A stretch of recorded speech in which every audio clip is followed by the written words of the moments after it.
Everyone says petrol goes bad, but no one tells you how or how fast. Some say it lasts forever, others say it can ruin your engine in a month. Who's lying? Today we're exposing the truth, the real science, the hidden damage, and the myths you've been told for years. Before we talk about how petrol goes bad, you need to know what it's actually made of. It's not just one simple liquid, it's a mix of many chemicals working together. Like a soup full of different ingredients. Every drop contains molecules built from carbon and hydrogen. Most of them have chains between 4 to 12 carbon atoms. These chains come in different forms. Some are straight, called alkanes. Some have double bonds. Those are alkenes. Others form rings, like cycloalkanes. Then there are aromatics, which sound fancy, but are just another shape of hydrocarbon. But that's not all. To make sure petrol works well in the car and meets legal standards, chemical additives are mixed in too. Some of them boost octane, like MTBE and ETBE. Others are oxygenates, usually ethanol. In Europe, petrol often has about 10%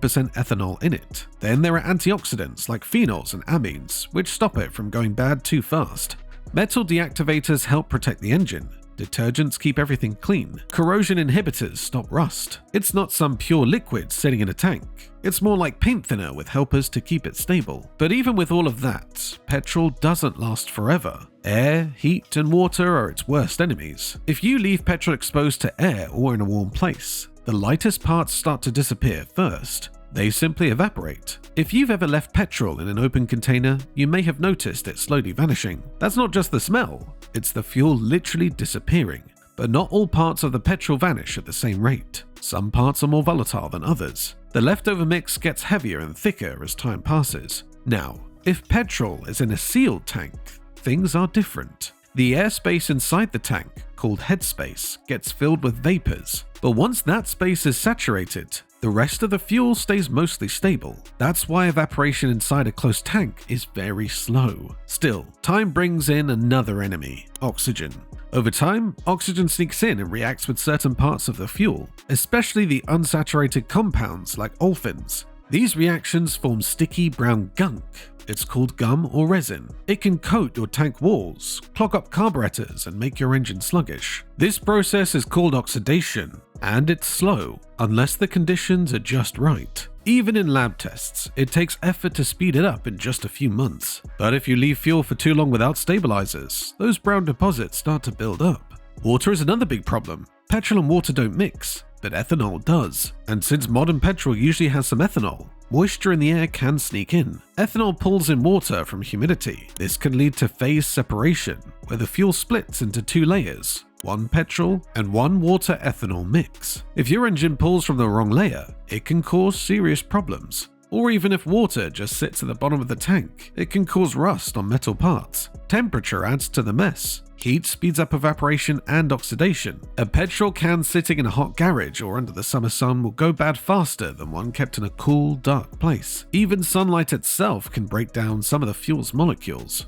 If you've heard someone say, petrol goes bad, they're not just making it up. It actually does, just not overnight. The clock starts ticking the moment petrol is made. In perfect conditions, like a sealed metal canister sitting in a cool 20 degrees Celsius garage, petrol can stay stable for about 6 months. Some sources, like BP, even stretch that to a full year if everything's just right. But as soon as you open that container, things change fast. Now you're looking at 3 to 6 months tops. And if you're in a hot place, 30 degrees Celsius or more, it might only last a few weeks before it starts to break down. Heat speeds up evaporation, and it's the lighter parts of petrol that vanish first. Things get even worse in engines that just sit around. A fuel tank in a parked lawnmower or chainsaw might only be usable for a month. BP even says the fuel starts thinning out, losing those powerful light ends that help it ignite easier.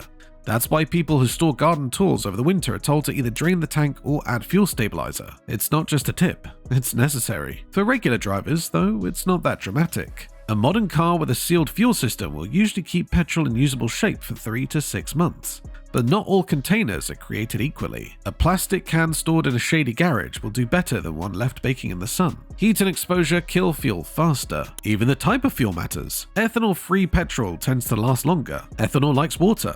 It pulls moisture from the air, and that can lead to rust, or worse, mold, inside your tank. That's why it's smarter to avoid ethanol blends if you're storing fuel long term. Now, what do the experts say? Zachary Santner from Sukarno Racing Fuels puts it simply: the higher the octane, the longer it lasts. High-octane petrol is packed with heavier, more stable hydrocarbons. The cheap stuff? It's filled with light gases that vanish quickly. He also warns that ethanol-blended fuels bring another problem: water. Since ethanol attracts moisture, it creates perfect conditions for corrosion or microbial growth. His advice? Either go ethanol-free or use stabilizers that fight off moisture. Motoring journalists echo that advice. Paul Hudson at The Telegraph says petrol in your car's sealed tank should stay fresh for at least 6 months. And even if it goes a bit stale, it probably won't destroy your engine. It'll just make starting harder and give you a rough idle. Experienced mechanics agree. They'll tell you the real warning sign is the smell. If it starts to smell like varnish, that's when it's really bad. Until then, the car might still run. It just won't run well. Want numbers? Real-world tests show just how fast petrol can change. BP ran a test with petrol stored in a boat's fuel tank.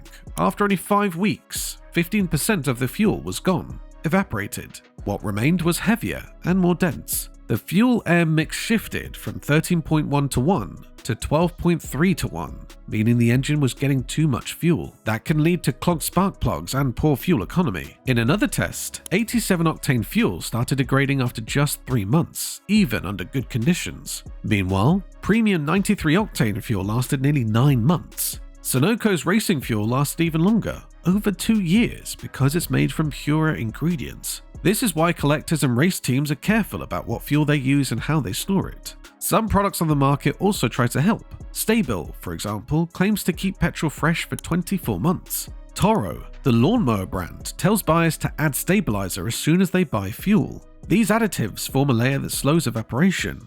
Many mechanics back this up. They say using stabilizers in small engines can stretch fuel life for a few months to over a year. Let's talk about some of the biggest myths people still believe about old petrol and why they're wrong. You've probably heard someone say petrol doesn't expire and it's always fine to use, but that's just not true. Petrol is made up of many chemical parts, and the lighter ones, those that help it burn cleanly, start to evaporate or react with air. Over time, this changes the mix. After a few months, enough of those lighter parts can vanish, and sticky gums start forming. That means petrol won't burn the same. It ages, just like food or oil does. It's not magic. Some people think, well, it still smells okay, so it must be fine. But smell can't tell you everything. Even if it doesn't stink, the chemical balance might already be off. Sure, your car might still run on fuel that's been sitting there for a year or two, but it might also be struggling without showing it. Experts say that old petrol leads to harder starts and rougher running, even if it doesn't blow up your engine. Then there's the idea that you can just top up old fuel with some fresh petrol and everything will be okay. In some cases, that does help. Adding new fuel does bring back some of the power, but the damage might already be done. The sticky stuff left behind doesn't just go away. That buildup can stay in the tank or the carburetor, ready to cause trouble later on. It's more of a patch, not a fix. Another common myth says that you should always run your tank dry before storing your car. That sounds smart, but actually it's quite risky. When there's too much air in the tank, moisture builds up inside, especially when the weather changes. That means water inside your fuel system. BP says that you should keep your tank at least half full during storage. That way there's less space for air and less chance of condensation forming. If you treat the fuel properly, you don't need to run it dry at all.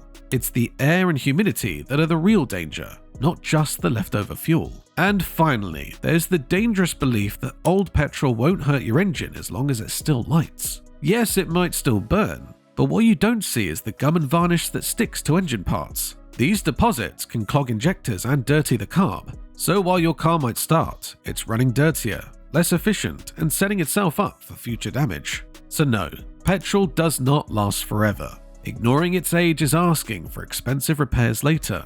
It changes, slowly, but the damage builds up. And when it's truly gone bad, you can't just pour it down the drain or toss it in the bin. That's not just dangerous, it's illegal in many places. In the UK and across Europe, old petrol is treated as hazardous waste. It needs to be handled the right way. Here's how to do it safely. First, contact your local council or waste authority. Many areas offer special drop-off points or hazardous waste collection events. Some recycling centers will take it for free, but you need to ask. Next, if you're moving the petrol, use the right container. It should be made from metal or heavy-duty plastic with a tight, sealed lid.